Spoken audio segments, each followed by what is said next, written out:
Hello friends, welcome back to the my new video guys and my YouTube channel guys. Today we are going to talk about guys Samsung phone setting guys, and today video title guys Samsung phone guys phone Bluetooth network setting and how can we fix. Friends, you want to fix guys your Samsung phone Bluetooth setting. So how to fix Samsung phone Bluetooth setting today friends, I will show you, I will tell you guys. So first of all, go and subscribe the channel guys, click the bell icon, like the video. So friends, we will on guys Samsung phone setting guys. After on phone setting guys, we will on guys this phone search bar, and guys we will search guys phone reset setting guys. Guys click on guys phone reset guys, reset.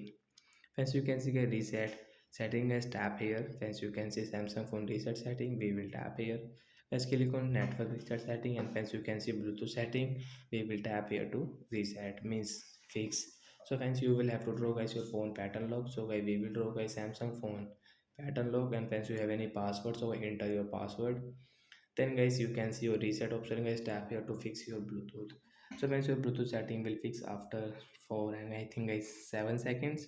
Then guys come back, and friends you can check guys your phone Bluetooth setting, means guys you can use guys your Samsung phone Bluetooth setting. After that guys you have any problem in your Bluetooth guys, so don't worry guys, take a screenshot of your phone model number, send me a comment section, I will check, I will help you by guys. As you can see, available device is here. You want to connect, so you can connect. So bye guys, thanks for watching.